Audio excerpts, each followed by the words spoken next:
একটা জিনিস মানে এখানে ভুল বোঝাবুঝি সুযোগটা নাই। এই একটা জিনিস খেয়াল করলে আমরা যে মূল্যটা নির্ধারণ করে দেই সেটা হচ্ছে লবণ মাখানো চামড়া। পশুর গা থেকে খুলে নেওয়ার পরে আপনি যদি 4 থেকে 6 ঘন্টার মধ্যে একদম পরিষ্কার করে লবণ না মাখান তাহলে চামড়াটা পচা শুরু করবে। তো চামড়াটা নিয়ে এটি পরবর্তী ধাপে মনে করেন যিনি কুরবানি দিলেন তিনি কোথাও দান করলেন, অথবা তার কাছ থেকে চামড়া ব্যবসায়ীরা কিনে নিল। তারা কেন কিনবে? এটা নিয়ে ব্যবসা করার জন্য তো কিনবে। তো পচে যাওয়া জিনিস বা যেটি পচন ধরেছে সেটি তো কিনবে না।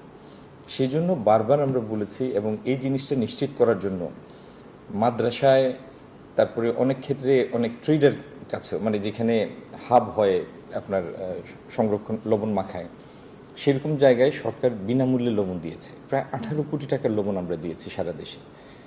একটি উদ্দেশ্য যে নির্ধারিত সময়সীমার মধ্যে যেন চামড়া পরিষ্কার করে লবণ মাখানো শুরু হয়, আর একবার লবণ ঠিকমতো মাখালে এটি 4-5 মাস ধরে সংরক্ষণ করা যায়।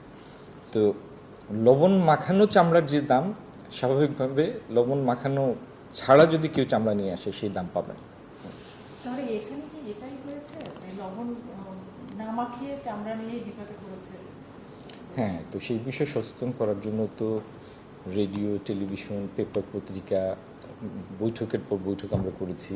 জেলা প্রশাসন আবার মাদ্রাসার মোহতামিম শিক্ষকদের ডেকে নিয়ে প্রশিক্ষণের ব্যবস্থা করেছে। লক্ষ লক্ষ লিফলেট আমরা বিতরণ করেছি। এবং সারা দেশে ঈদের গতকাল ছিল ঈদের 2 দিন পর, তাই না? গতকাল সকাল পর্যন্ত 56,50,373 পিস চামড়া সংরক্ষণ করা হয়েছে। গতকাল পর্যন্ত এই তথ্য আমাদের কাছে এসেছে বিসিকের মাধ্যমে, মানে শিল্প মন্ত্রণালয়ের প্রতিষ্ঠান বিসিকের মাধ্যমে আমাদের কাছে তথ্যটা এসেছে। আমরা আশা করছি যে আগামী সপ্তাহ 10 দিন পরে পুরো চিত্রটা আমাদের কাছে পরিষ্কার হবে। হাজারীবাগ থেকে যখন সাভারে আসে তখন একটা মানে ক্লিয়ার কেস অফ মিসম্যানেজমেন্ট ছিল, যে কারণে অনেকগুলি প্রতিষ্ঠান স্থানান্তর হওয়ার পরে ব্যবসায় শুরু করতে পারেনি। আর পুরো সেক্টরটার যারা পার্টিসিপেন্ট, যারা ট্যানারি, এদের প্রত্যেকটা যদি আমরা আন্তর্জাতিক সনদপ্রাপ্ত হতো, এলজিডব্লিউ সনদপ্রাপ্ত হতো বা এলজিডব্লিউ গোল্ড হতো, তাহলে ভালো ক্রেতা যারা তাদের কাছে তাদের বিক্রির সুযোগ থাকতো। গার্মেন্টসে যেরকম কমপ্লায়েন্ট ফ্যাক্টরি না হলে ভালো বায়ারের কাছে যেতে পারে না, এখানেও তাই। যদি কমপ্লায়েন্ট না হয় ভালো ক্রেতা তার কাছে কিনবে না, আর ভালো ক্রেতা না কিনলে তো ভালো দামও পাবে না।